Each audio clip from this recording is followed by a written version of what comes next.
Are you in a fucking dressing gown, Stu? Yeah. Are you rocking the Arthur Dent look, is it? Well, considering that I might be in a dressing gown, I have got winter warmer ale. If we're going to start putting, if we're putting these kind of things on the internet soon, we're going to need some kind of rules of engagement. Yeah. If video content is going on the internet. I mean, when the mockery, undeserved mockery I had from eating a corned beef and brown sauce sandwich on a shed roof was. There's no need for it, was there? It was just a factual thing that happened today. So it was, Stu, but it's the fact that like you work down the mines and stuff, and it just adds. I never worked down the mines.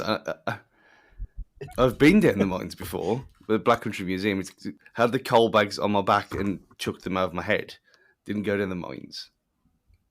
That's the thing, though. When we used to do that, you never used to like wash your hands or anything because obviously there was no way to do it. So you'd have your sandwiches or your chippy or whatever you were having that day, and you'd have coal dust all over the place. So you're just inhaling this stuff anyway. Now, like in the civilized world, where a speck of dust on your hands, obviously scrub it away, completely sanitized. Never ill when I was eating coal dust every day. The thing is now, like, you can get coal in your fucking toothpaste and stuff. It's everywhere, so it's good for you now. Again. That's it, Stu, pioneering. Brushing your teeth with a lump of fucking coal.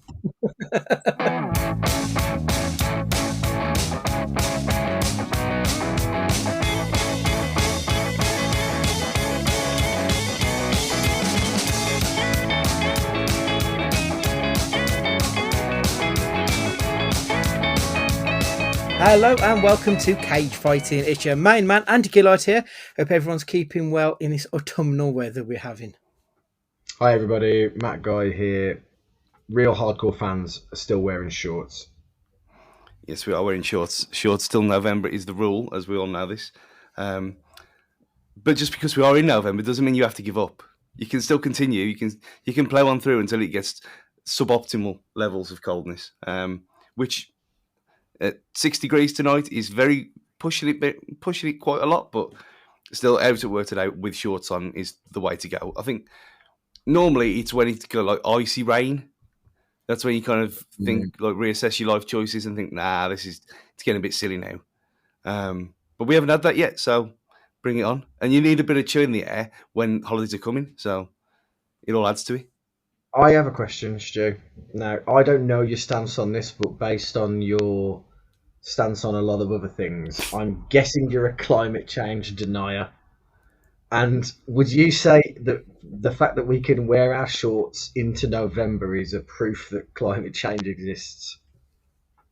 There's no suggestion that climate change doesn't exist. It's if anyone has anything to do with it or anything can change it is the issue. If we're going to go full Lee Dixon. But no, I mean, years ago, I used to be able to wear shorts, and then there was a couple of years where it was ridiculously cold early on, and you were like in full jumpers in October. It's always been up and down. It's all weird all the time, but this it's annoying because you want it to be cold enough at Christmas to wear your Christmas jumpers, and then you ended up wearing a vest and then a Christmas jumper just so you can wear it, and it's like, well, it defeats the object. But we're in a funny world now because a lot of people work from home, and of course, when people are paying for their own heating and stuff. Whereas I go into the office, it's red hot, so I've been wearing shorts every day this week to work because I've got two massive wall-length radiators behind me. So if I wear what I would wear outside on my commute to work, I'll be sweating bollocks by the time I get into the office and when I'm sat down. But people are going to be at home paying for their own heating because they're working from home, and they're going to have to be in full Christmas kit wanker jumper weather all season round. So we're in the end times. Or they could just not bother putting the heating on and do. See, this is why fingerless gloves are the thing. So again, thinking ahead, being ahead of the curve. I had fingerless gloves at that FA Cup semi-final because I wore them at every round of that year of that tournament. And yet the FA Cup semi-final was in May, and it wasn't exactly warm that day either, was it? So there was a reason for wearing them. But still, fingerless gloves, as the wet / sticky bandits have shown over and over time again, they have a purpose, and they're actually where they kind of hit the top of your fingers. It's kind of a nice feel. So when you're typing away with fingerless gloves on, you ain't going to put your heating on, so you're saving money, and you're getting the Christmas spirit. What's the difference between a fingerless glove and a mitten? Because isn't a mitten got like the bit's just on a piece of string to hook over your fingers? Yeah, and I've got those ones. Yeah, of course he has. I was going to say mittens are for babies because they have string and they put it through the sleeves and stuff so they don't fall off. Have you got that as well? No, I haven't got the string. I've just got the ones that you pull over. It's like fingerless gloves with fleecy lined, and then you just pull the cap over it. That's the ones I've got. So it's the best of both worlds. But my thumbs get cold because that's out on display. A question for both of you before we get into the real purpose of why we're here. Is it acceptable to wear socks in bed, A? And B, is it acceptable to wear the socks you've worn that day in bed and just not to take them off? Because I find the idea of wearing socks in bed horrific. It makes my skin crawl. Yeah, like, I agree. I need my toes to be free. Well, as you know, I don't like wearing socks anyway, but I've got the toe socks. So like the individual ones, they feel so much more comfortable because I like my toe to be able to move my toes independently. So I could maybe get away with wearing them in bed, but I find if my feet get warm, then I just get too hot and I get irritable. So no socks in bed for me. Yeah, it'd have to be incredibly cold to keep the socks. I mean, in no world are you putting socks on to get into bed. That's just backward nonsense madness. I mean, if you've already got them on and it's cold and you think, well, okay, I'll give it a chance. But it's very, very rare if that happens at all that I manage the whole night through without taking them off in the middle of the night because I've overheated. Like your feet are already covered anyway at night, so there's no real need for them to be covered twice. It's just silliness. It's true. And if you play it right, all you can do, if you lift your feet up a little bit, the quilt will go underneath and you put yourself in a tucked situation. Yes. So you're covered perfectly, yeah. Tucked as in like Finkel's Einhorn. Not like that, no. I mean, I don't forbid it because I'm not that kind of husband. But I really don't like the heating on in our bedroom either because I wake up all snotty and horrible, sinusy. So it's a fine balance between being cold and warm. Yeah, well, I've said this before about having the window open in the winter, so that you get a bit of cold air on your face when you wake up. And I know that seems a bit mad, but if you just try it, just try it just once. Not you're talking like -3, like tonight where it's 6 degrees at the minute. Just give it a little go. Just open it a little bit, and then you get a bit of cold breeze. Then you put a bit of Mariah Carey on, and you think, and you get in that Christmassy mood, and it makes you feel better. And then you fall asleep. Then you wake up, you think, "Whoa!" And then you have a nice get all snuggly, and then when you get out of bed, you're all refreshed. Just another tip there. Just try it. I'm not sure I'm down with the idea of having the window open, but yeah, but it is nice to have like a fan or something on when it's cool, and then you can feel like the coldness outside of the quilt, but you're like a burrito inside of it, and you're all nice and toasty. So I sort of get Stu's logic. I'm just not sure I'd want the actual window open for it. I hear you. Anyway, that's Stu Hall. The longest intro in the world. Yeah, that was fashion corner of cage fighting. First one ever. Moving on to the news of why we're actually here. Starting off with some sad news.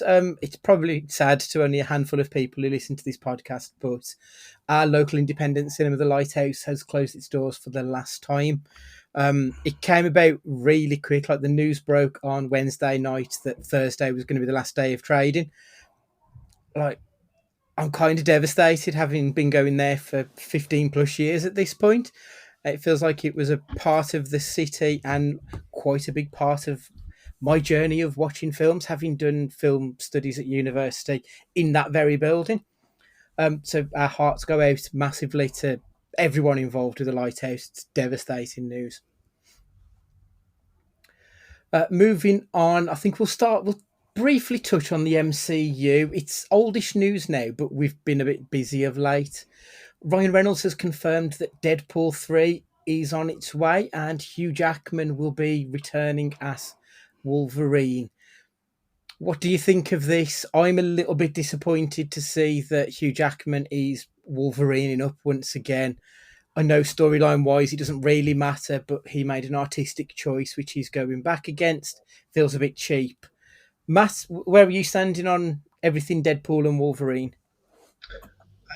Yeah, I mean, if it had have ended with Logan, and that would have felt like the right time to put a nail in that iteration of that character. But at the same time, I don't think the gags that will inevitably be made about Wolverine and Hugh Jackman in Deadpool 3 have anywhere near the weight if it's not Hugh Jackman, to be honest.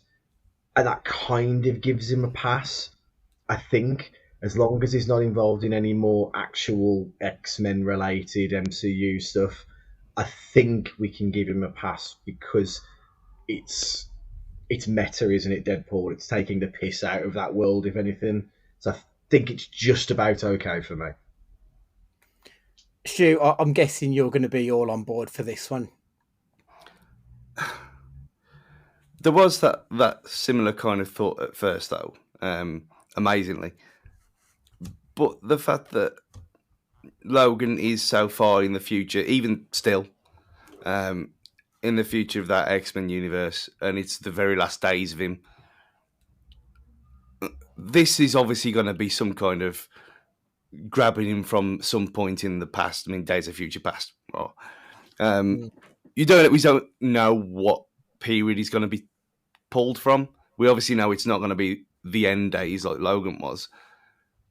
So from that point of view, yeah, I mean, I'm still. Does he actually say Wolverine, or does he say Hugh in that thing? Because that could be a funny, like if he's kind of kidnapped him on his way to playing Wolverine. If they did something like that and change it up completely. But because, like Matt said, how stupid Deadpool is in the first place, it doesn't really matter. And they can do whatever they want anyway. And they've already took the piss out of having two different Professor X's in the first Deadpool film. So it doesn't really matter.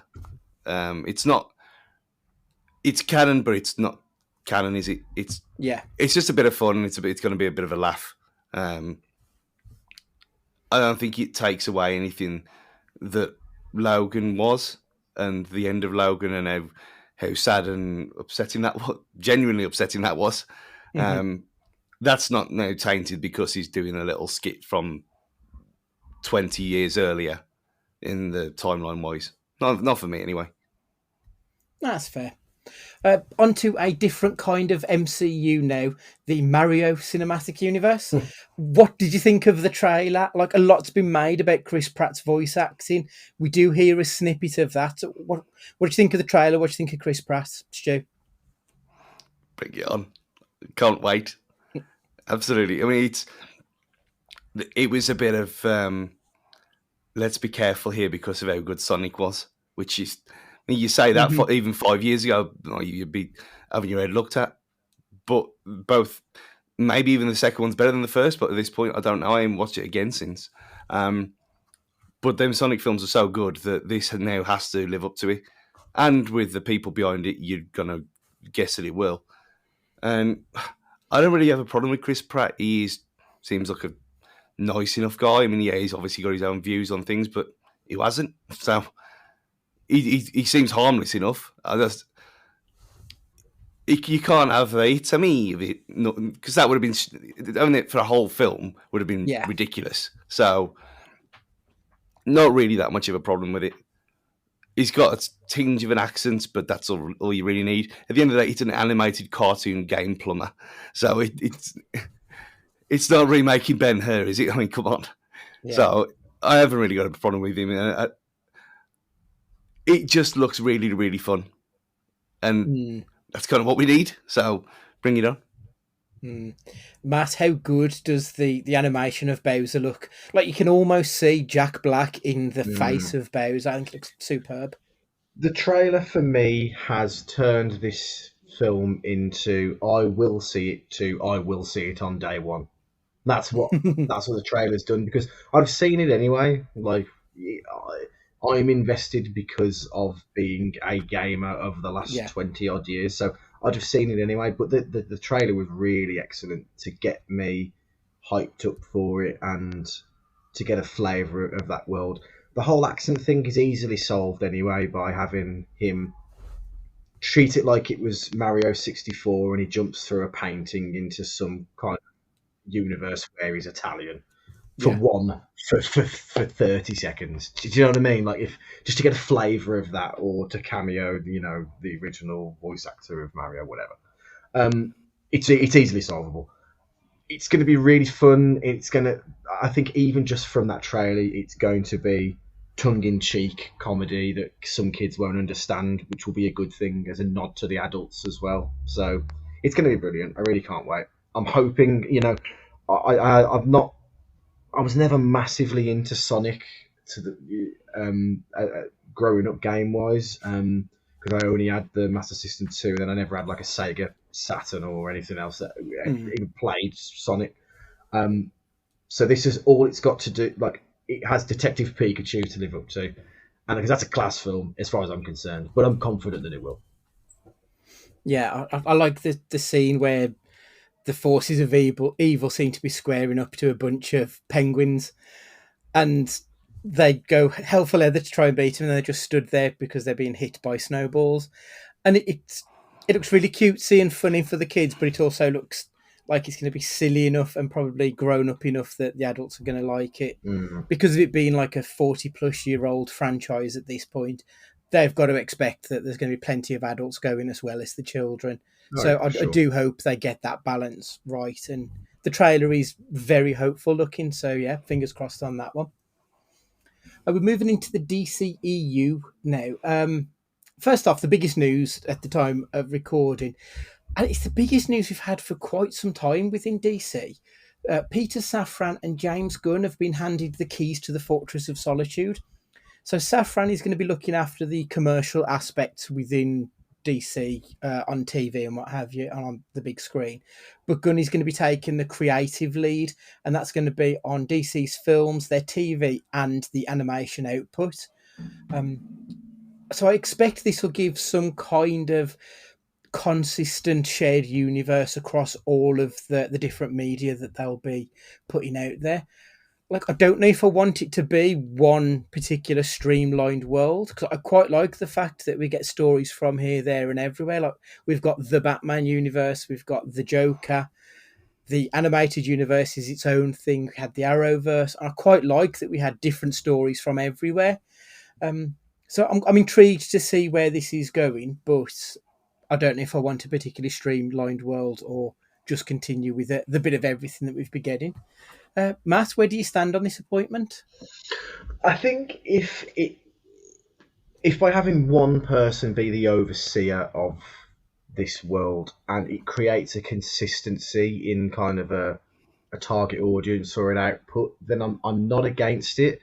And what I mean by that is if the DCEU wants to be, let me put this in wrestling terms, if it wants to be when Nitro was first there, cutting edge, edgy, aimed at a more teen to late teen to adult kind of audience, and Marvel wants to stay being a little more kid friendly or a little bit more of that audience, so it becomes a viable alternative, but it has its own culture and it has its own identity because it's led by one person at the top who sends that message down.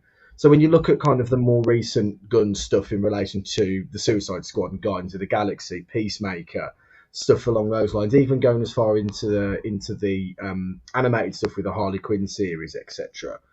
There are a lot of people that are clamoring for something a little bit more edgy from their superhero films. something that Marvel doesn't always give you, and that's not a bad thing. Some people like vanilla ice cream, some people like strawberry. Not got a problem with that. And I think having it all under the banner of someone that's got a track record of putting out more edgier, maybe infantile in its comedy, but an edgier product, I don't think it's a bad thing as long as it's consistent. Yeah, Stu, I know you're a big fan of James Gunn, big fan of the Peacemaker. What do you make of James Gunn being the creative mind who's going to be controlling the way forward? I'm kind of torn on this because as soon as you're taking the MCU way, as soon as they started putting Kevin Feige's name on the films, they all went shit. So, it's is it a good idea to put so much on one person and rather than just have the vibes that they've been having, which has been perfectly fine, and the DC films recently have been really good in their own little way, and I don't know. It seems like it's like 15 years too late to be doing this kind of thing now. This is what should have happened. Like I say, James Gunn came in with Man of Steel, and they did it then. But we've already got that now, and we've all got the Snyder stuff that it's already happened, and that was it didn't really work, did it? So, whereas I you obviously love all this stuff, and so do you. And does it then start to infiltrate other things that don't really match up with it? Just to say, oh no, we're James Gunn DC now. It's kind of it seems forcing things that they don't need to be forcing. If that's not the case, then great, bring it on. But I just don't see why they do this when there seems to be an open book policy anyway. Yeah. I think the one thing that does sort of give me a little bit of confidence is the fact that James Gunn, he seems to be like a creative's creative. I think I put in a tweet. He's very much the kind of guy who will give the people the freedom to express what they want. It might just be that he has a very big, wide overview, and it's not going to be a case that he's going to be telling Matt Reeves you need to throw a dick joke into the next The Batman movie, because obviously that wouldn't work. So I'm just hoping that really he might just say, this is the path you want to go down. You just take it there however you need to. Whereas I feel that with Feige, he's very much, this is the path and this is how you get in there. So I'm hoping it's more of the other way than the Marvel way, personally. Still within the DC universe, Keanu Reeves is back as Constantine, or Constantine for the Americans. Have you seen the original? Did you like the original? Are you excited for the sequel, Stu?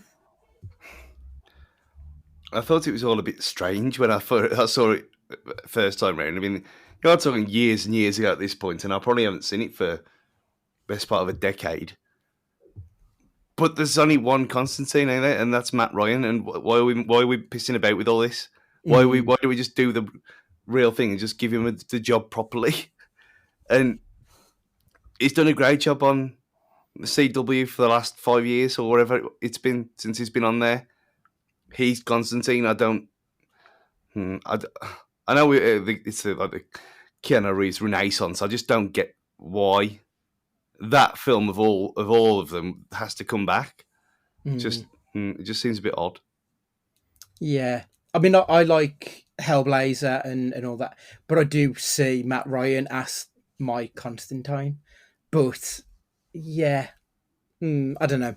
Matt, what about yourself? Are you a fan of the original at all, or?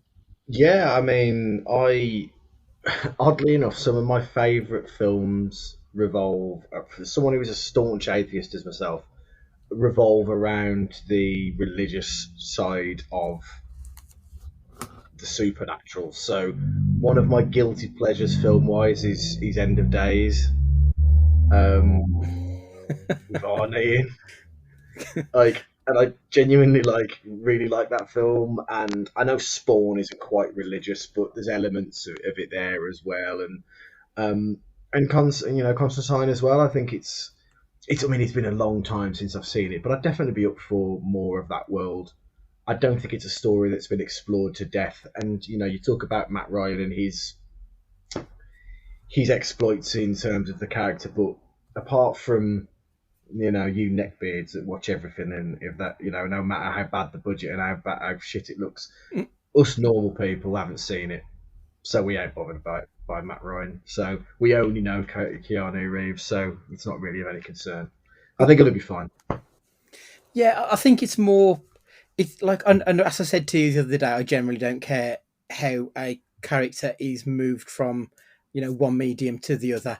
Just because they're one way in a book doesn't mean they have to be that way on the screen. But I want to see that version. I want to see that comic book version of Constantine. I want to see the bisexual, hard drinking Southerner kicking ass and being a bit of a cunt. And we didn't get that with Keanu last time, so I would like to have seen it this time. I don't think we will, because he's not going to transport his accent over the Atlantic for a start. So, but yeah, I'd just like to see that version of a character. But I suppose we get what we're given, don't we? Speaking of Reeves, though, there was a bit of a weird story in the last week.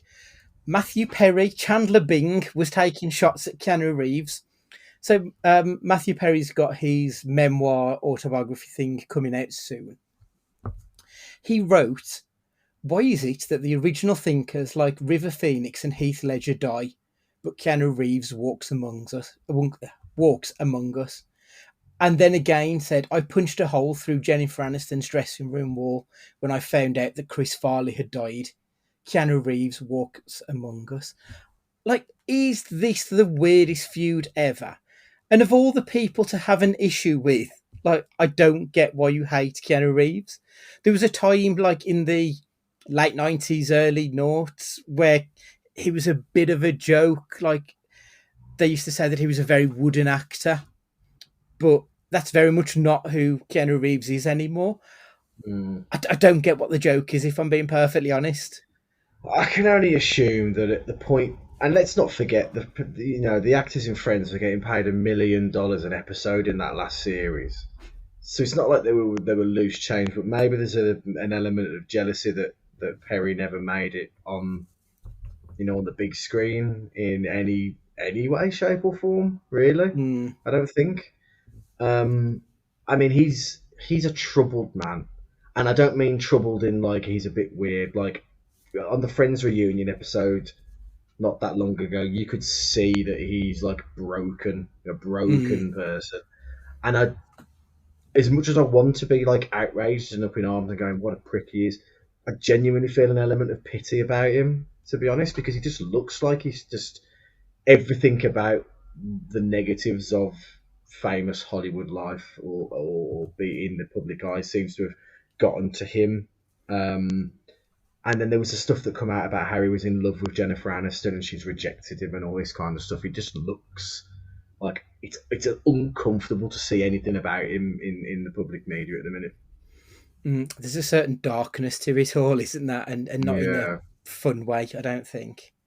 Stu, this one's baffling, isn't it? He's just fucked up, eh? Let's put it in simple terms. There's not this. The way they talked about him when he wasn't on screen in that reunion thing, it was like, yeah, well, we've all tried to help him, and he's beyond saving. And it's like it's almost like Gaza. You're just waiting for that day to wake up and he's dead, because that's just seems like the only way it's ever gonna change at this point, because he's too far gone the other way. And coming out with outrageous nonsense like this, and yeah, he's got a book out wherever, but the blood don't look healthy. He's clearly not of sound mind, and if he didn't have all the money in the world, he'd be sectioned by now.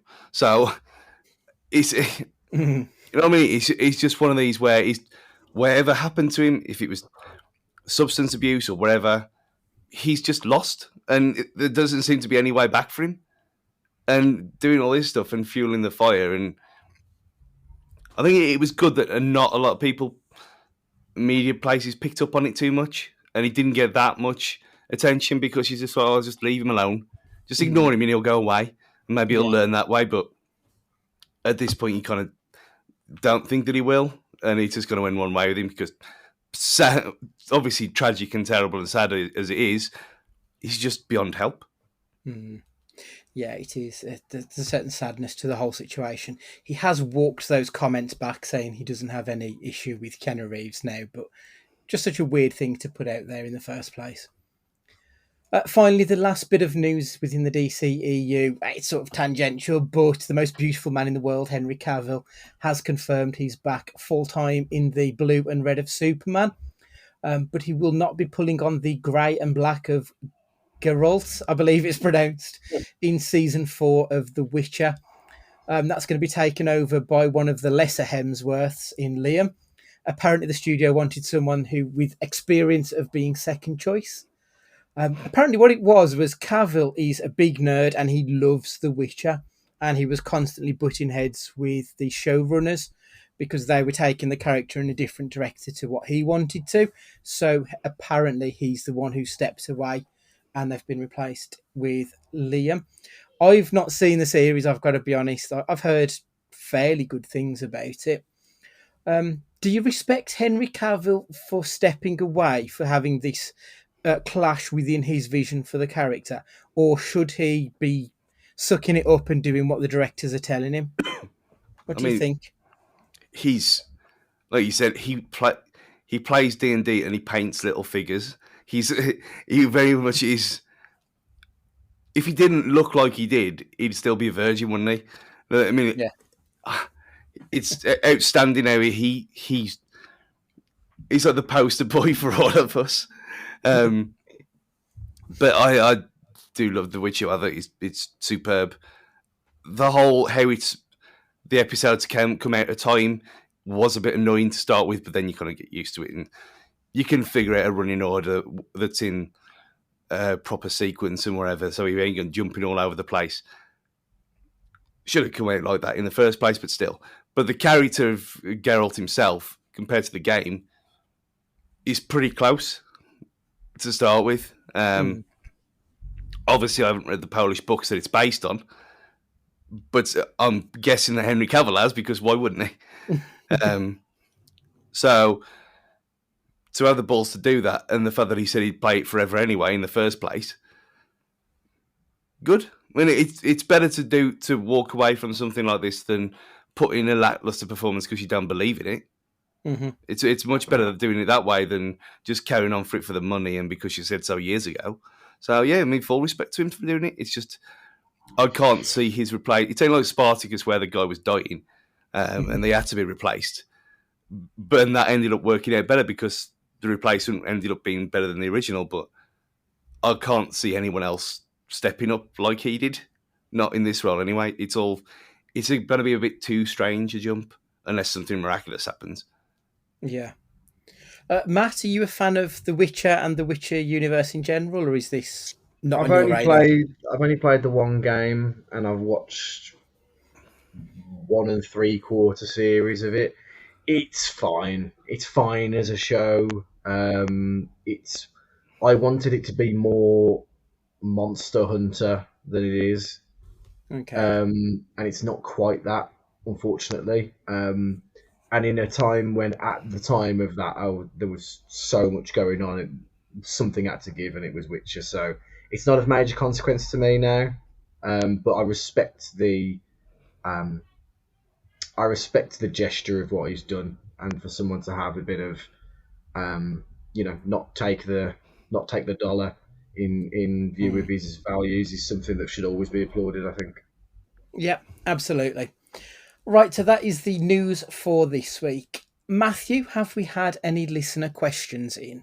By Jove, we have. So let's get to it.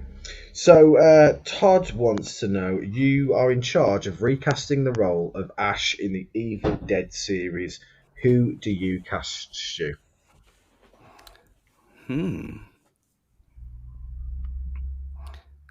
As in now, or as in any time? You tell me, baby. So remember I was talking about that guy who was in Crossroads who could have been Bond?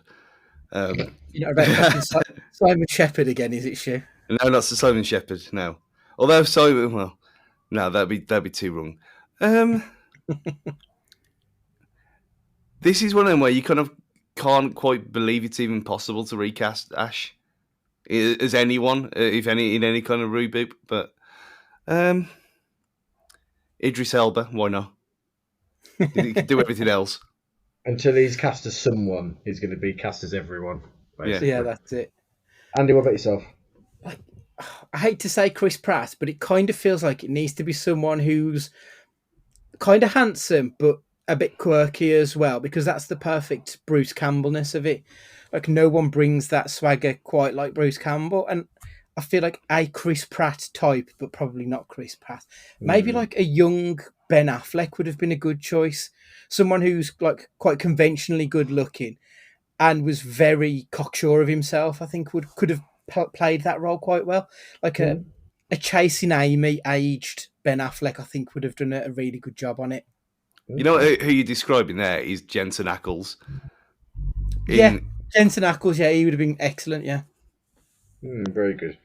Andrew Wright wants to know, which movie-based street or neighbourhood would you least like to go trick-or-treating in, Andy? I mean, it feels like the obvious answer would be Elm Street, but you'd have to fall asleep there for it to be an issue, wouldn't you? That's true. I mean, yeah. So, providing you haven't taken any form of hallucinogenic narcotics, surely the answer is sesame. Because that would be terrifying, wouldn't it? Yeah, that would be terrifying. Maybe like Hobbiton or whatever it is. Just imagine rocking up in the middle of Hobbiton, trying to get some fucking sweets out of those weird little bastards in Lord of the Rings. I think I'd be terrified of that one. What about you? For the similar kind of reason, whatever the town is where there's a yellow brick road going through the middle of it. Because why would you ever want to be there? Isn't that what they wanted to build from the train station to Molyneux? Yeah. Wasn't that like a room for the longest time? Yes. It wasn't a room. It was a planning. They had planning permission to do it. But I heard they were going to build like a massive flyover. Yeah. Yeah, that was the plan. Deary me. Yeah, from where that bit where the Civic Hall is, it was going to go over the back and then come out at the top of by the Molyneux Hotel. Okay, I hear you. And from one ash to another, with the news that the Friday the 13th is getting a prequel series, what other franchises would you like to see get the prequel treatment? A 10-parter on Freddy Krueger being tormented for potentially being a rotter would be chilling. That would be. And so, Stu, what would you like to see given the prequel treatment? Let's get a bit of backstory here. Since we're past Halloween now, so we're not counting this, I'd actually like a prequel series on the Santa Claus. How he to what point though? Is he a normal person that get? Hold on, when you say the Santa Claus, we're talking the Tim Allen one. Allen one. Yeah, because obviously it ends up at Tim Allen anyway. Spoilers at the start of the first film, but he seemed a much more conventional Santa before he died. So. Okay, I hear you. And he could go in a complete... Say the Santa Claus cinematic universe, and amazingly, he's back next year in the Santa Claus 4. So, that's a turn up for the books. God in heaven. Andy, what about yourself? We don't need any more Christmas misery, so what's your prequel? I want a Chucky prequel, a pre-doll Chucky prequel. So it's the Charles Lee Ray being the murdering vicious bastard, and the last episode of the entire show is him running into the doll store where he does his voodoo shit. I'd quite like to see where he's, especially because in the TV show now, like he's got a daughter and all these other things. We don't know where that's come from. So I'd quite like to see something from pre-Child's Play. Yeah, I think that'd be. I think that'd be quite fun to see. It's really like over the last week or so, I've seen more Chucky stuff than I've seen in absolutely ages. Has there been news or something? Is there like a new series come out or something? Yeah, it's the 5th episode was out yesterday. Okay. WWE superstar Liv Morgan was on an episode last week. It was fucking weird, and she was terrible. Oh really? She was playing herself, and she cannot talk. It was awful. Well, I was going to say, and I didn't realise here that it was actually in development and then was cancelled. Was a series about the Overlook Hotel from The Shining, but it looks like one was made and then pulled. It's not moving. It was with HBO Max back in August 2021, but they've not taken it any further because having more of that story pre The Shining would have been excellent, really. It feels like that would be perfect fodder for that kind of thing. You could have like Especially like a monster an of the American week. Horror Story style Yeah. as well. It seems silly that hasn't been explored, but who are we to pass judgment? But those are the questions from our faithful listeners this week. So get your questions in. We will answer them. Thank you very much for your time.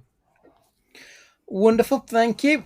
Moving on to Hot Take Corner, you've just mentioned American Horror Story. We're sticking with Ryan Murphy. This is sort of based around what's going on in the Dharma series. You don't really need to have seen it to have an opinion on it. But my question is, do creatives hold a responsibility to tell the stories of horrific events as closely as possible to what actually happened? Should creative license trump people's lived experience? The reason I'm asking this is that some of the victims have spoken out, or the victims' families have spoken out about how the characters have been portrayed, and Jeffrey Dahmer's own father has allegedly been threatening to sue the production company and Netflix because they've basically said that he was the reason that Dahmer was a psychopath. So, how much responsibility do these people have to make sure that what they're telling is actually true? How can we hold them accountable, so to speak? Stu. I don't think he's really got a leg to stand on there because he doesn't. That series doesn't make out it's his fault. I mean, it kind of hints that he hasn't helped the situation, but it also says that Dharma was an absolute crackpot lunatic who was born evil and beyond help. It all goes back to like what we always say about adaptations of anything. Really, you're not making a documentary, are you? And as long as it's made clear at the start that this is based on true events, as long as then words come up based on, not this is a retelling of, I don't think there's a real problem with it. It's like, well, obviously they've got to change a few things just to make it more interesting. A bit like Bohemian Rhapsody. I know you didn't like it, but it was a good film in its own right. And yet we know that there's not, some of the things in there are factually incorrect.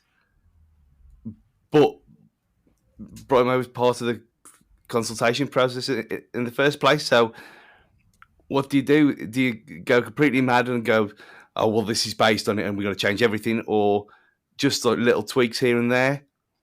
Is that even acceptable? I'd say probably not if you want to tell the true story. But this is not a true story. It's a dramatisation for titillation and for entertainment more than a retelling of the fact. So as long as it's made clear what it is, I don't think they've got really. I don't say that they've got an obligation. I just don't think it's a problem, really. But then I can understand from where they're coming from at the same time. Matt, where do you stand on this one? I think as long as the overriding message is one of vilifying the people that need vilifying, then I don't mind necessarily the creative adjustment. And in the same way, as long as we don't go down the avenue of victim blaming, you know what I mean? And if we try and humanize these characters in these shows who are the subjects like Dharma, if we try and humanize them and in any way make out that his victims had it coming or anything like that, or anything unlikable, because don't get me wrong, they might have been unlikable people in their 9 to 5, but obviously didn't deserve what happened to them. I think as long as the core message is that he was inherently evil, or in any of these shows, that the core message is that they are not portrayed as a hero or even an anti-hero or anything other than the evil people that they are, I think it's par for the course, to be honest. We don't, there isn't a lot of moral compass in Hollywood or for streaming, and I just think as long as that, as a bare minimum, is done, I think it's pretty much fair game. That's fair. I do think they hold some responsibility in, trying not to re-traumatize people who've clearly been through the fucking mill somewhat. I do feel that they'd be better suited bringing the people in to the inside and make sure that they're. I'm not going to say comfortable because it's obviously an uncomfortable situation, and if you feel the story needs telling, it needs telling. But I do think that there are certain elements, especially within Dharma, where they did possibly cross the line. I think somewhat. I mean, episode 6, Silenced, I think it was called. It's one of the most devastating things that you'll see on TV. It was very moving. It was very well done. But I've also seen TikToks that have been glorifying Jeffrey Dahmer, people dressing up, looking like Jeffrey Dahmer, which makes me wonder: are people then going to be taking it to the streets? And is this going to be like the Halloween costume for this year? I don't know. I know that's not the creative's fault, but I do feel that they do have a responsibility when things take on a life outside of the show that they present. It is something that needs to be handled with kid gloves. Really, they do need to be careful not to cross that line. So I think it's a difficult situation. I think they did as good a job as they probably could with a really horrendous story. So we'll move on now to something a bit lighter. It's the non-film question, which is mine this week. And it's having seen the reviews for Gotham Knights, which have been absolutely well and truly had a steaming dump taken all over it. I want to know, what is your guilty pleasure in the game world, Matt? Now, you know me well enough to know that I'm into my dark shooters and horror games. Won't watch a horror film, but I'll play Dead Space until the cows come home. But by God, did I fucking love Viva Pinata. For those that don't know it, you essentially are in control of a garden, and you'll start with a little pinata worm that comes in, and by having a worm, you'll attract a bird, and by having a bird come in, you'll attract something else, and you have to make them to create more of them, and you need certain parameters to have other things come in. I 100%ed it, as in I got all game of score points for the first Viva Pinata on the 360. It was so calming and so relaxing, and I imagine that this is the same. What's that Nintendo Switch game, Valley Big Crossing or something? Animal Crossing. Yeah, Animal Crossing that everyone talks about, that it's very zen and very peaceful. But Viva Pinata had a clutch on my life for a long, long time. And I'm not afraid to say it anymore. I'm going to put it out there. But no, it was really perfect. But it was a guilty pleasure at the time because, we had Gears of War, and we had Halo Reach and stuff, and we had other things out, and there's me pottering around in my Viva Pinata garden, and I absolutely loved it. It sounds like a Facebook game kind of thing. Is that the type of level it's at? No, I can't describe it. I could, honestly, it's really worth you fishing it out and playing it. It's made by Rare, who did Banjo-Kazooie and Conquer Bad Fur Day. So there's elements of that. It's the cuteness and everything of that. But it's got really good gameplay at the same time, and the level of if you've ever played Theme Hospital or anything that, or it's got elements of that to it, but perhaps not quite as chaotic. But it's honestly, it's a really fun game. Okay, cool. Stu, I imagine you've got something properly obscure as well. I was thinking a bit guilty pleasure. I mean, I probably spent more time playing Spyro than I really should have done. And I know I've got a thing with Croc that I bring up on Twitter now and again. Croc Legend of the Gobos, which is the PlayStation, got it lying around somewhere. The PlayStation 1 equivalent of Mario 64, even though there was no sticks at the time, so it didn't really work. And I kind of irrationally love that game, even though I know it's not very good. that's not really a guilty pleasure. I mean, what first came to mind was this on the PS2 called Aqua Wetrix 2. And it was basically like so you got this kind of floating platform, and you've got water droplets, and you have to kind of build these mountains and stuff. And it's a puzzle game, which I hate puzzles. I hate anything cerebral, so it shouldn't make no difference. I should hate this game, but there was like rainbows and all sorts of stuff, and it looked like the Care Bears. That kind of just happy vibe. But there was just, again, I think the whole Zen thing about it all, just the water physics and building up these platforms to keep the water in so that it didn't spill over the sides. And it was like really simple and really clever. Obviously, I don't think you could probably even get hold of it anymore unless you had to probably emulate it somehow. But yeah, it was really peaceful. I was good. Animal Crossing's a good one because, I mean, especially with lockdown, I played that thing to death. New Horizon, because we couldn't go anywhere, so you play in a virtual world with animals that talk. But yeah, I'll say Aqua Wetrix 2 was one that no one knows about, and even the box looks as camp as anything, and you think, nah, you shouldn't be playing this, especially when you got things like Siphon Filter and Metal Gear Solid 2. No. Bit of Wetrix. Excellent. Mine is Angry Birds. Yeah, that's good though. But it's brilliant. But you know me, I generally hate things that are popular, and this was very much at the height of its craze. I was doing a job that I particularly hated at the time, and I would break up my day by going and having like a 10-minute shit break and just playing Angry Birds. And I did it every day, like 2 or 3 times a day. And I managed to 3-star every single level off the back of doing that. Wow. It's just like this really bright and colourful puzzle game.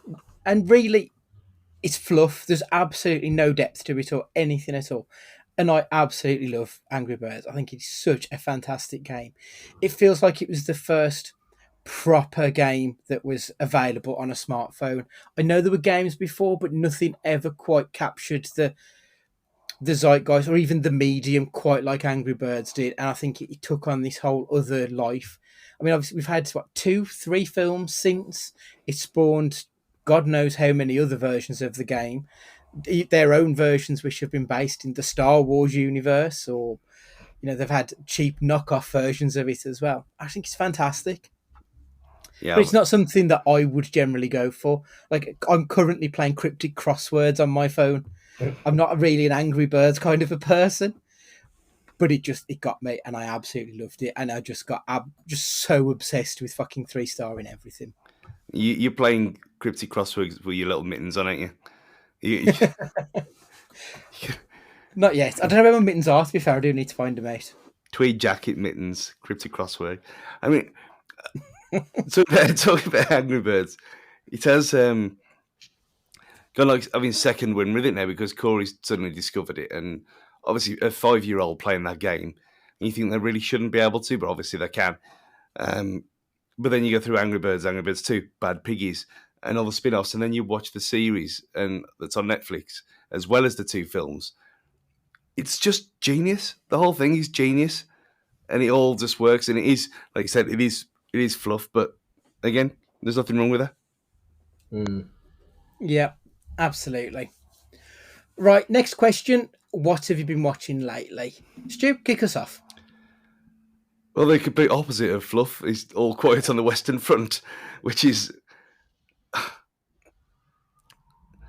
It's a lot better than... I mean, the trailer looks amazing anyway. Obviously, we've talked about me liking war films anyway. I think we mentioned it a couple of weeks ago, how we don't see stories from the other side very often. So I was waiting for this. I mean, obviously... getting ready for the old Christmas season, I thought, well, I'm going to have to play through some actual proper films before all that starts.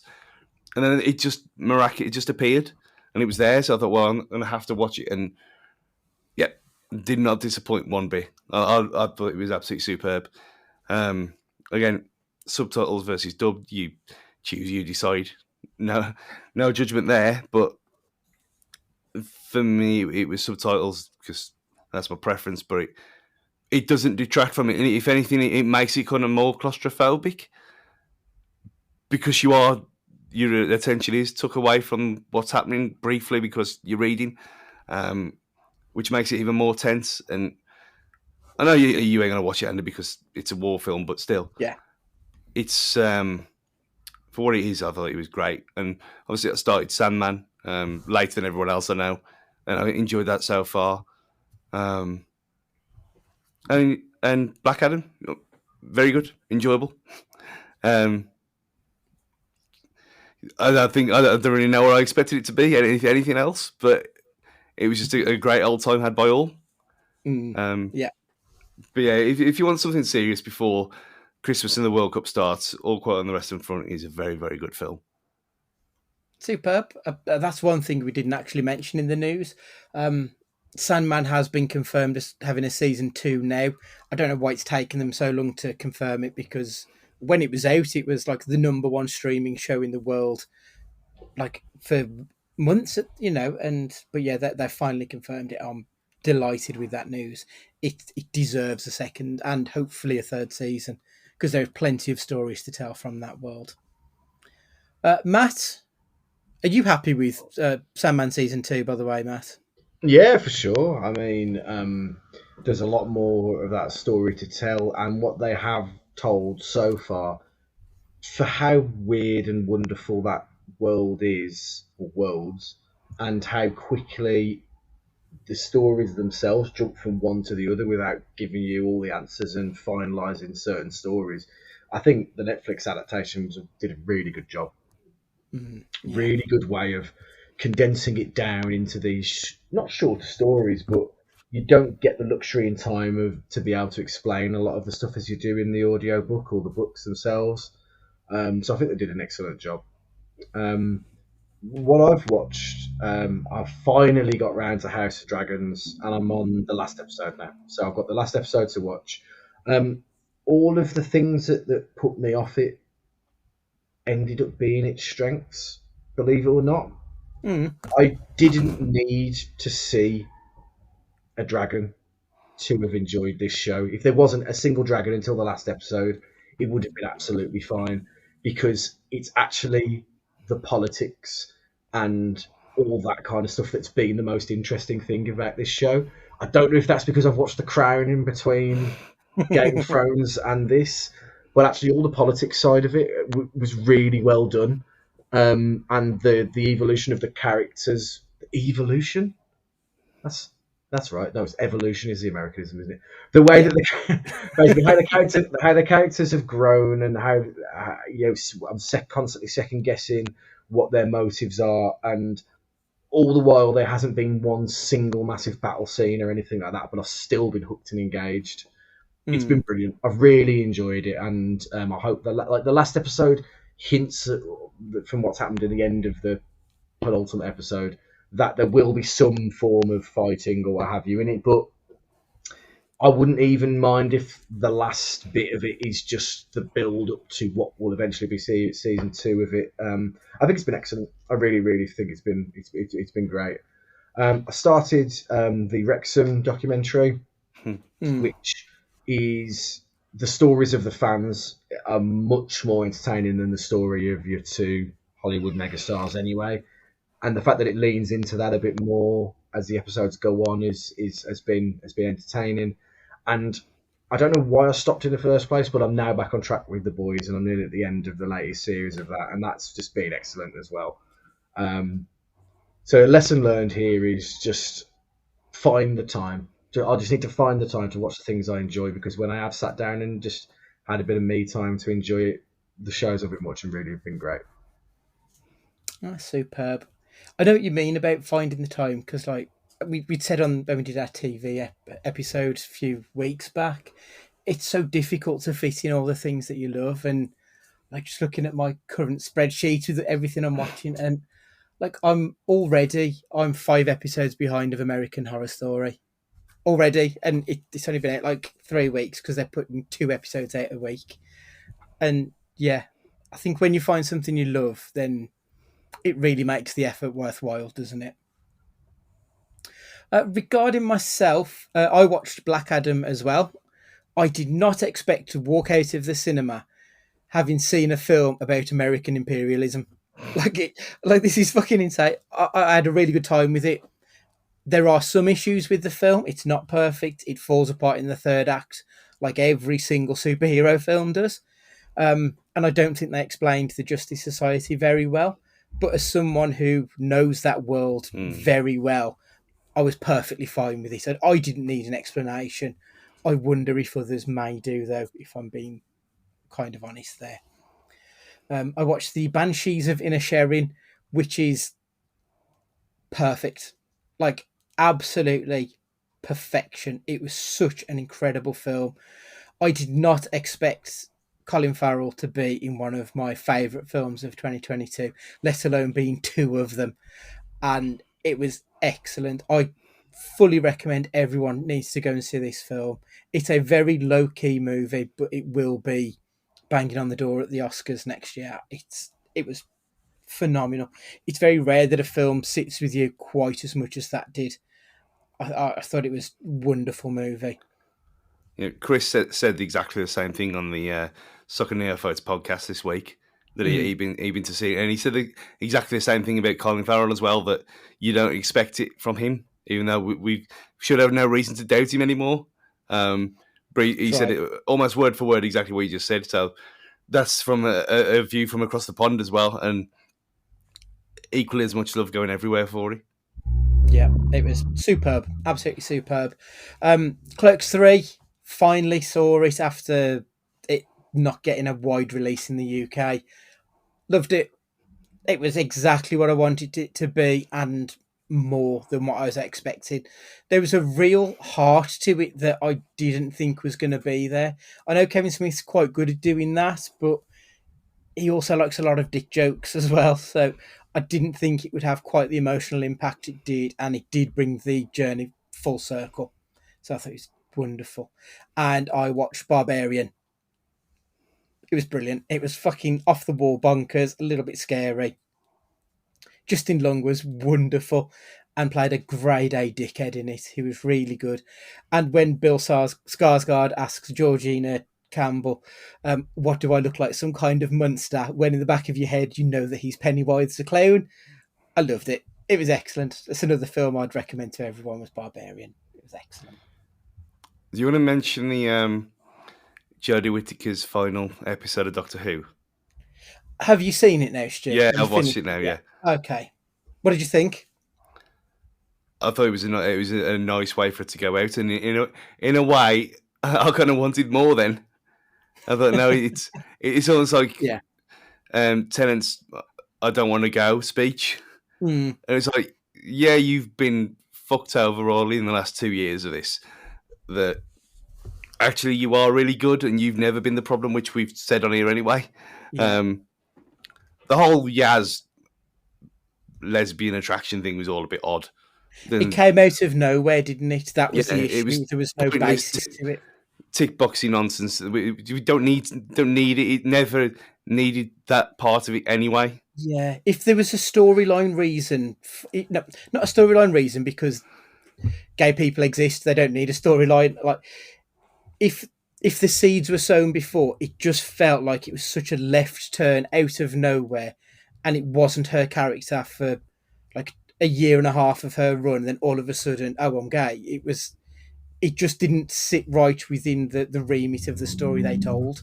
Yeah, that was slightly. I mean, because I'd watched the last 3. I mean, I watched last year's New Year's Eve episode this week, so I watched 3 back to back, pretty much, and I kind of appreciated it a bit more. I mean, seeing Ace as well. I didn't watch much of the old stuff, but I remembered her. And it was like, what? Where have they found her from? Have they got these people at retirement to come and bring their old characters back? Because they weren't great, were they? No. Acting wise, but then they never were. So I I like the little montage thing, like you always do, and how they kind of reference to why they look nothing like they used to. Especially McCann, which if you didn't know who that was, you'd have no idea, would you? He looks Not nothing at like all. himself at all. Yeah, I thought it was a nice way to go out, and then obviously the end was the end, which was great in itself. But yeah, I think glad it's all over now, and we've got something new to look forward to, and I can't wait for next year now. And after the last 18 months of it, I don't think I'll be saying that at this point. So yeah, I can't wait. Yeah, it was proper dirge, wasn't it, for the last couple of years of it? It's been really poor. But her send-off was fantastic. And as you say, I am really going to miss her because she was never the problem. It was always Chibnall's writing. So, but we get Tennant back, the real Doctor, so I'm quite happy with that. So I'll take that one, and I'll count that as a win, I think. Yeah, and you can jump in now, Matt, and stop being a loser. You can join our fun. Oh God, yeah, I'm the loser in this scenario. Doctor Who gives a shit. Biggest show in the world. Disney money now. Oh really? Yes, yeah. Disney are going to be putting it on 24 hours after the British version drops, apparently. So they'll be coining it in. You can polish a turd. Should be good with Russell T Davies writing and directing again, though. I mean, even if you don't like Doctor Who, Russell T Davies' other stuff's always been fantastic. I think he's one of the best British writers out there. He's brilliant. Anyway, we'll move on from the Whoniverse. Stu, your question, please. I've never really called it Whoniverse before. I think I just made it up. I don't know. But then I'm thinking, is it Whoville? But that's from the Grinch, and that's a completely different thing altogether. Mine was because of watching Doctor Who, and I thought some of this is a bit it's overstaying its welcome. So, what is the ideal length of an action scene? Doesn't have to be in film or TV or whatever. Just in general, is there an ideal point, or do you take it as an individual circumstance? Matthew? I think obviously the quality of what you're watching, regardless of its length, has to be good enough to keep you wanting to watch it. But I think when you're talking kind of hand-to-hand combat, unless it's in a Kingsman type way where you can drag it out over not even a full version of Freebird, but anything kind of after like 3 or 4 minutes, I think verges on a little too much. Especially if it's as like, with the quick cuts and all that kind of stuff and the camera work, after a while could just get a little much. But when you're into the realms of like car chases and, of that wider, especially like wider angle things, I think they can go on a little longer because you can cut from the visual of the vehicles, then cut to the inside, and you're looking at the people that are, and they're panicking and chasing away, and those can go on for longer. And then take that one step further when you've got battle scenes in like shows like Game of Thrones, for example, that can span on and still keep your interest if it's over a 15-minute window-to-window ad break. So I think it really depends on what it is that you're portraying.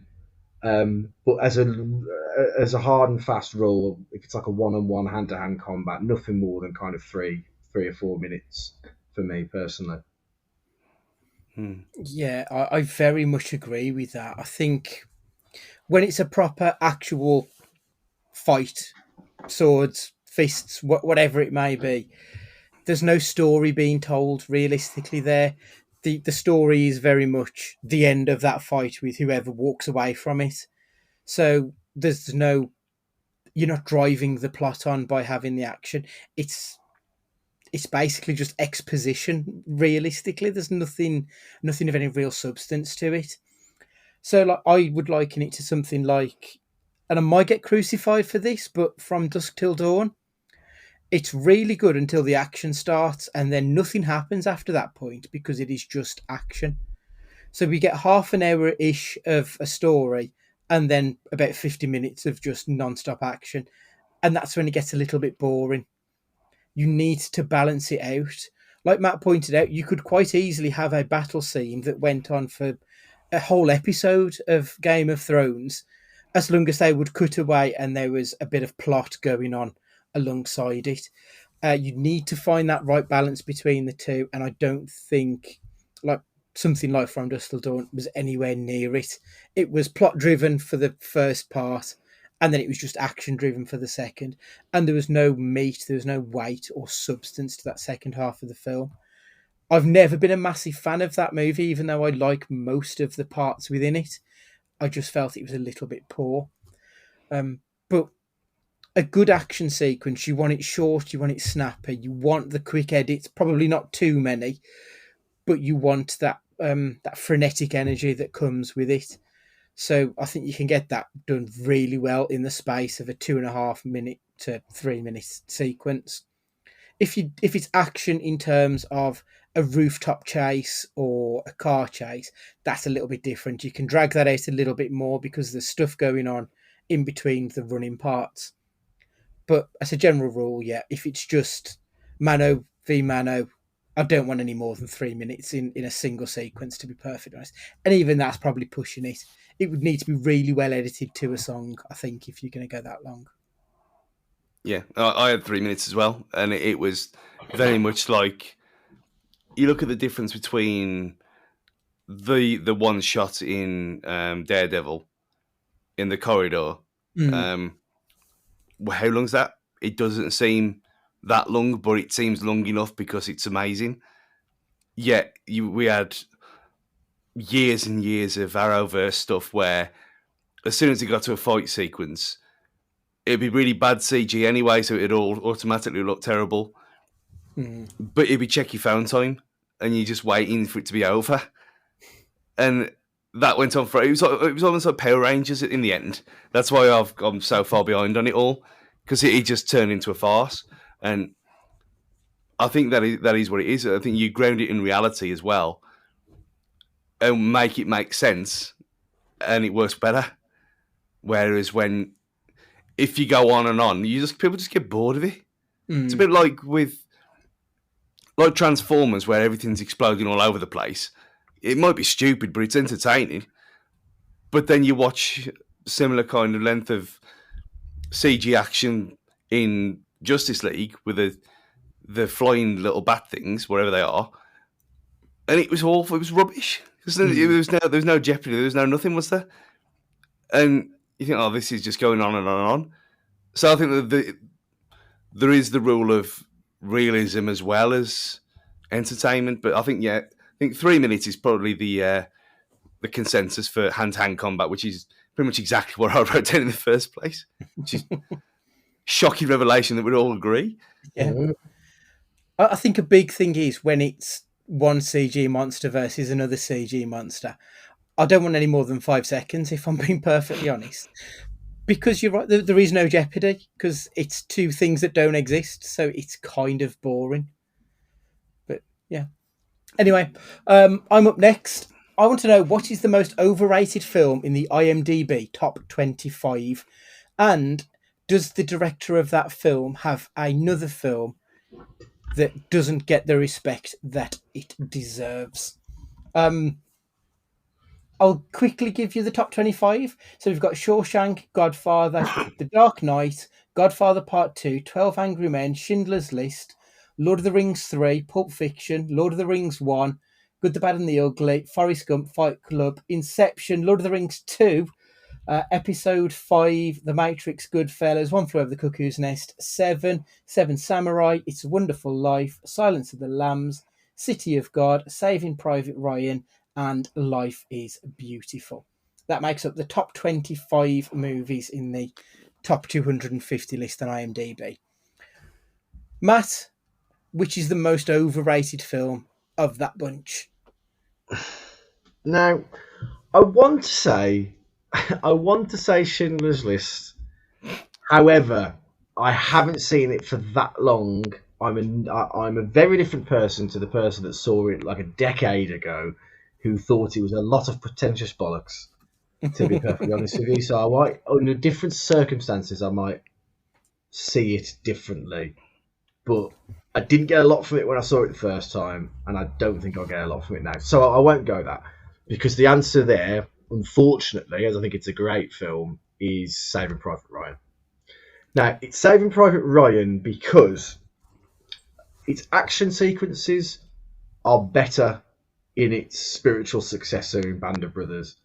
The story of the human condition is better in Full Metal Jacket.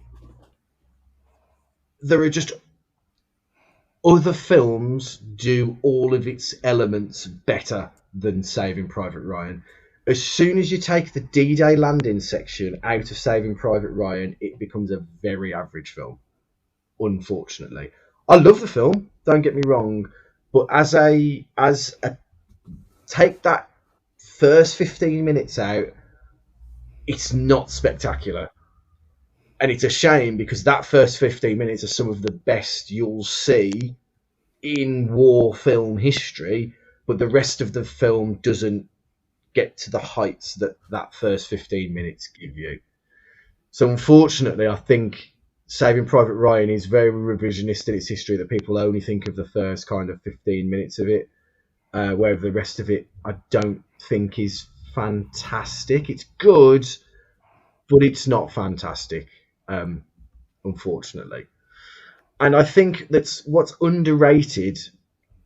I genuinely believe The Terminal is underrated as a film, because it's a super sweet story. It's a really good performance from Tom Hanks. The human condition is looked at, and the Tooch puts in a really shitbag performance in it as well. And I just think it's a really fun, sweet film that doesn't. When you think of Tom Hanks, nobody puts that film into consideration when you've got Castaway and you've got Forrest Gump and everything else. But it's a really great film, and if somebody else had put his performance in that wasn't Tom Hanks, that didn't have such a stellar career, it'd be a much bigger film. I think it just gets lost in the annals of his his list of performances. Interesting. I think looking at the list, you've got Spielberg, you've got 2 films of Chris Nolan, you've got the 3 Lord of the Rings, and then you've got The Dark Knight and Inception for Chris Nolan. So yeah, there's only a handful of directors who've really cracked that top 25, and Spielberg's one of them. Would you say he's one of the top 3 of all time? I think you have to, on the basis that he has cracked quality and commercial success. Yeah. Might not have always have been the best in quality and the best in commercial success, or probably has commercially actually, but there's always a consistent level of quality as a minimum. You know what I mean? He's a constant 7 to 8, more or less. Nolan is probably between an 8 and a 9, but then wouldn't have had the commercial side of it to the point that Spielberg would have had as well. So I think so. And I think, it can't all be Belfast and art house. Do you know what I mean? Sometimes you have to embrace the big budget as well. And if those big budgets are done in a way that actually has some quality to it as well, you're onto a winner. Stu? I watched Saving Private Ryan 3 weeks ago, and it stands up a lot better than I expected it to. And you can't take that 15 minutes away because it's in the film, so your point's invalid.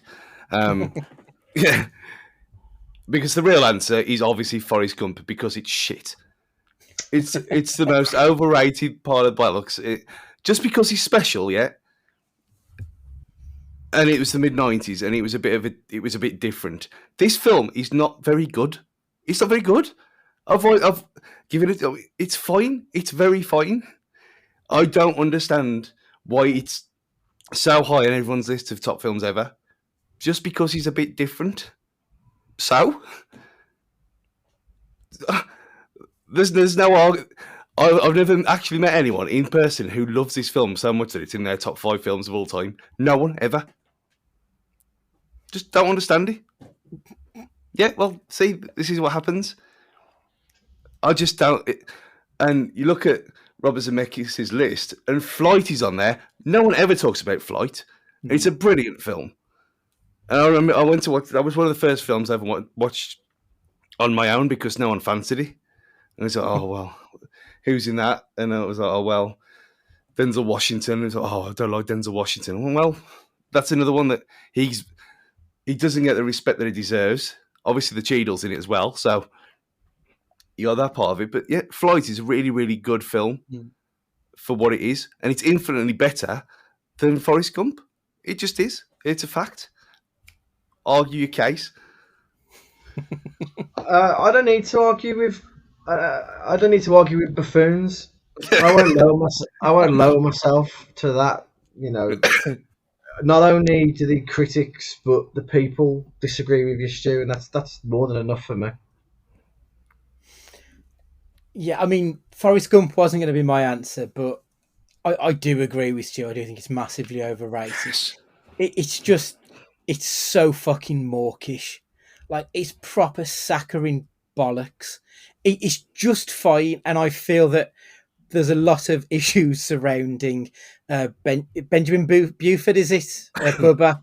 I don't like the representation of him in that, or the Black Panthers. I think there's some real questionable shit in that film. And I know that it was 94 when it was released, and it's a different world now. And if you listen back to it in our archives, you will hear us have this conversation on our very first episode. But yeah, I'm with Stu. I don't think it's a very good film, if I'm being perfectly honest. But yeah, Flight, good call. That is a good movie that almost nobody's even heard of, let alone seen. My answer, I'm going right for the top here. I think Shawshank Redemption is one of the most overrated pieces of shit ever. I don't even think it's that good a film. It's merely okay. It's such an average walk through the field of a film. Like, there's no real grip to any of it. Like, you don't really go through the motions of him going from being a banker to him being in jail to him being free. It all just sort of happens, and it's just fine. And it's the kind of film, like, I've met a few people who've said that this is their favourite movie of all time.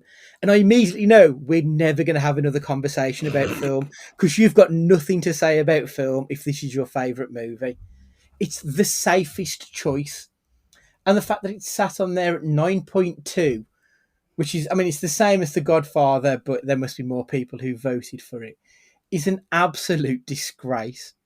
The film doesn't really say anything other than hope springs eternal, which is a fine message, but hope doesn't spring eternal. Life's shit. Life is hard, and it's a fucking graft, and that is not what Shawshank Redemption should be about. I'm not convinced, Andy, that if this film wasn't in black and white and cast by Koreans, Yeah. I'm convinced by this. I'm convinced you are blinded by the popularity of it. No, I just don't think it's a good fit. It's like I said about Forrest Gump being mawkish. I feel that Shawshank very much relies on that over sentimentality of things. If the Koreans made it, it would probably have been a bit more hard hitting, I imagine. That's generally how. No, it's word for word the same, but it's just cast by Koreans. I disagree. The black and white Korean Shawshank Redemption would get 10 out of 10. In the Tokyo Dome. Yeah. No. Oh, no, that's not the same place before you say anything. But a film which... Actually, I've just clicked onto the Shawshank Redemption. It's got it down to say 9.3 if you actually click into it. Like, that is as close to perfection as it gets in a score. And it's not even as good as School of Rock, for crying out loud. Well, anyway. I mean, there were some truths that don't need saying, obviously. Yeah, very true. School of Rock, I do think, is a perfect film. I think it is absolutely wonderful. I think... Looking at, I just had a look down where it was, and The Green Mile is better than Shawshank Redemption. Yeah, and that's another film I've got no time for either, but it is better than Shawshank. Of course, no, not in black and white, is he? There we are. It's Tom Hanks in it as well. You know, I 3 hours. yeah, it's a long ass film. Yeah, it's no. But the Frank Darabont film that I think is better is The Mist, specifically the black and white version, obviously. It's a microcosm of America. It actually talks about what happens in the real world. There are stakes to that film that there just aren't in The Shawshank Redemption. And it's one that was overlooked for quite a lot of time. I think they did make it into a TV series, but the TV series was not good. But The Mist is basically a small town which has got a local army base, and this mist descends on the town. So a man and his son go to the local grocery store in order to get some supplies because they don't know what's going to happen. And whilst they're in there, stuff comes out of the mist. These horrible monsters start happening. And within this store, you've got people who are your ordinary people, which is the person that we follow. You've got the army people. You've got the conservative Christian nut jobs. There is someone who everyone can sort of identify with within this movie. As I say, it's a microcosm of America and the tensions that build within that tiny little community once they're all trapped together. And it has got the absolute worst, most devastating ending to any film I've ever seen. It is absolutely horrendous. And that is what life is about. So that's why The Mist is a better film than The Shawshank Redemption. The Usual Suspects is down at 40 on that list. I don't like that film either. Not I black and don't white, like- not Korean. I don't like Brian. My problem was I figured out the twist right at the beginning of the film. So I then spent the rest of the film playing my face that I knew what was going to happen. And then when it did, I was livid. So it was my own fault for ruining it. But I don't like Bryan Singer as a director. So that sort of played into it as well. Moving on. Matt, your question, please, sir. So, in light of it coming to be that 28 months later script has been, it's in the can, it's done, and it's very much a chance that this is going to be made and put to public consumption. But has the zombie genre reached its limit now? What else is there to do with the zombie genre? We've had the classics, the most classic being the shopping mall lock-in kind of side of the zombie film. We've had zombie horror in terms of more gory and gruesome. We've had it in the mainstream in Resident Evil and kind of a new metal early 2000s approach. We've had zombie comedy in Shaun of the Dead.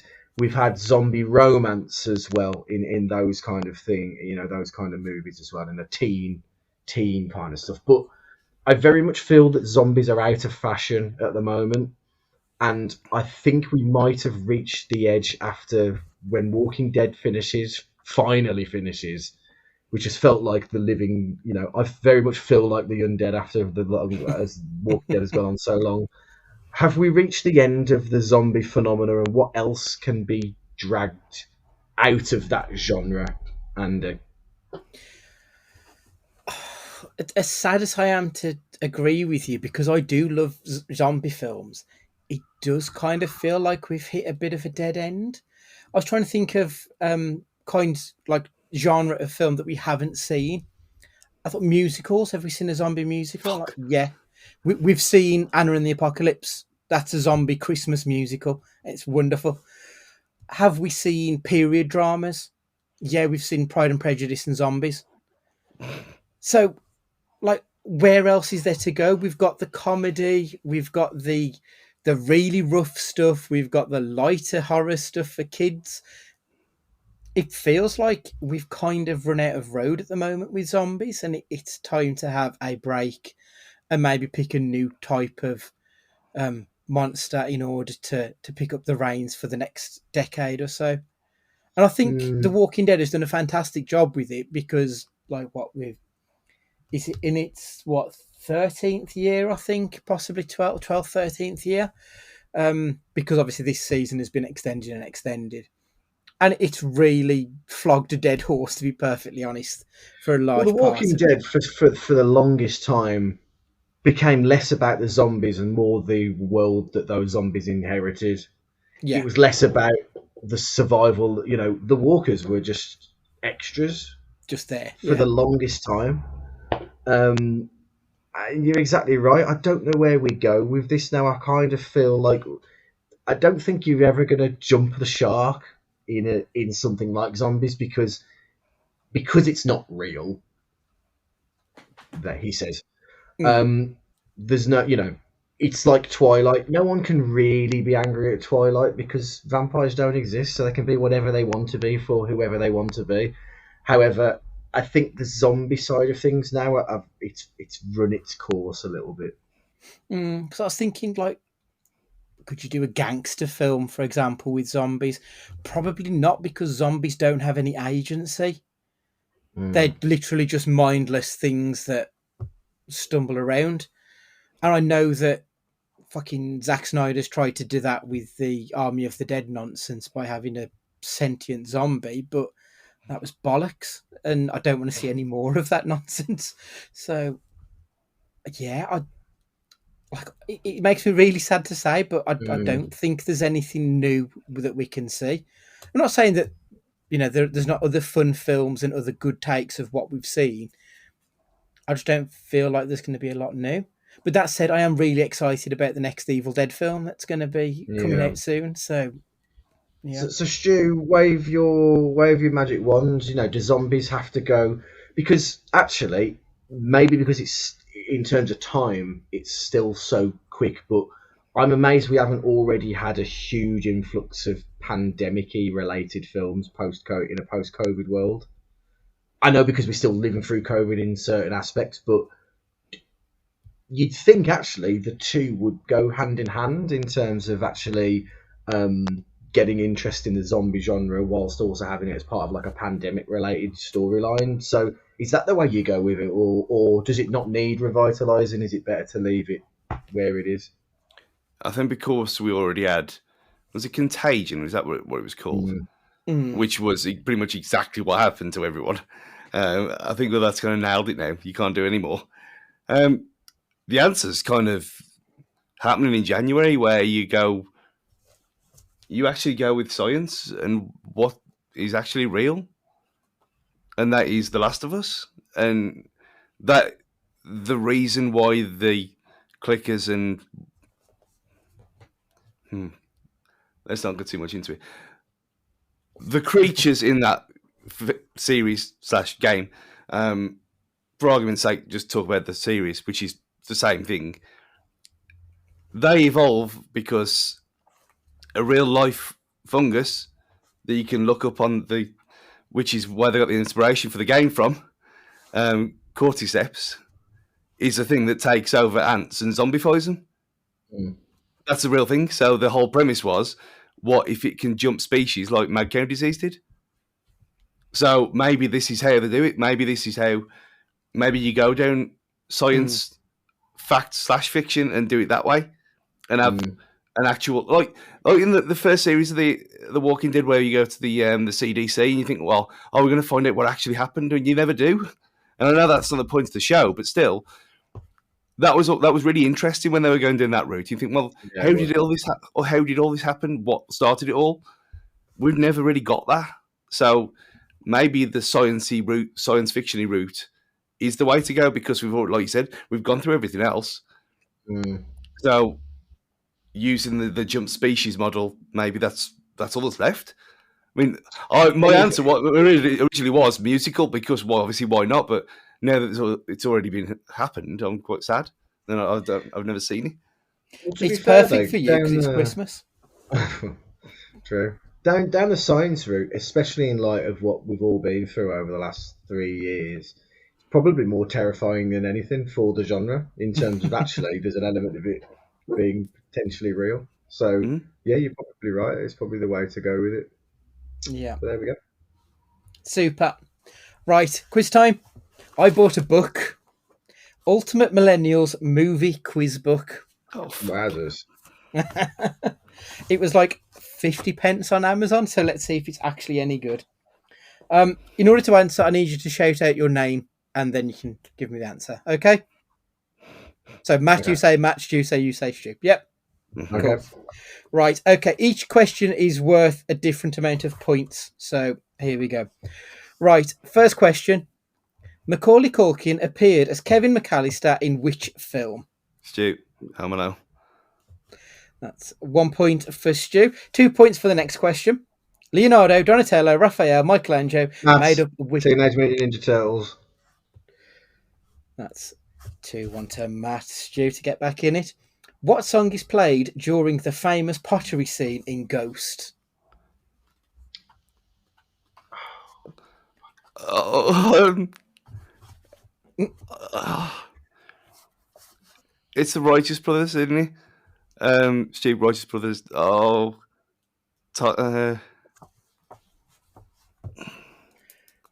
You've got 5 seconds to answer. Matt. Oh no, that's the Everly Brothers. Right, you've had 10 seconds there, Stu. Matt, chance to steal. It's not Unchained Melody, is it? It's Unchained Melody. Right, okay. Question number 4 for 4 points. Ask what do Robbie Coltrane and Eric Idle dress whilst on the run? This is a classic that I remember in the local spa on VHS. No idea. Oh, Men in Tights. No, it's not Men in Tights. Matt, any idea? No. Okay. The answer on that one, they were nuns on the run. It's brilliant. You should see it. Question 5, which is worth 5 points. Edward and Vivian are the main characters in which romantic comedy film? Edward and Vivian in a romantic comedy. Matt, it's not Sleepless in Seattle. It's not Sleepless in Seattle. Stu, any ideas? Edward Scissorhands. No idea. It's not. It's Pretty Woman was the answer there. Question 6, which is worth 6 points. What name does Dunbar give to the wolf he befriends in Dances with Wolves? I had no idea. I'll skip this one straight away. Stu, any ideas? Bluey? It was Two Socks. I don't know. I've never seen that. Oh, the poor, Right. Question 7 for 7 points. To which year do Marty McFly and Doc Brown travel back to in Back to the Future Part 3? 85? Matt? 1884. Stu? He did travel back to in part 3, so I'm guessing that's back to the 80s. I'll go with 85 because that was my first thought. I can't give you that. They travelled back to 1885. Oh my goodness. I need it to be specifically the 1800s, and Matt, you was only 1 year out, which, fair play, that was close. That was close. Right. Question 8 might be unfair to Stu here, or on Stu's side. Die Hard 2 is set in which airport? If you give me the airport, great, but I will accept the city the airport is in, or the state the airport is in. Matt, I don't know why this jumped out to me. Is it in Denver, Colorado? It's not, no. No. Stu? And obviously the first one's in LA. What? I don't know. It's not. Oh, it's New York, isn't it? It's not. I thought it was New York as well. It was at, I think it's Duluth International Airport, Washington, D.C. I thought it was New York as well, to be fair, but no, sadly not. What make of car does Tom Cruise drive in Days of Thunder? Mustang? Is it a Mustang? I don't know. It's the make of car. So if it's a Mustang, I don't know who makes Ford. the car. Not Ford. It's not Ford, no. Uh, Dodge. I don't know. I've got a clue. The answer is Chevrolet. Oh, And the final question: in what town is Arachnophobia set? I had no idea. Matt, Denver, Colorado. Sadly not. No. It's gonna be. I mean, I'm thinking something like Arkansas or something like that. It says Canamia. Never heard it. I don't know if it's made up or not. But Matt, you win with 2 correct questions for 5 points to Stu's 1. Any idea what connects those 10 questions?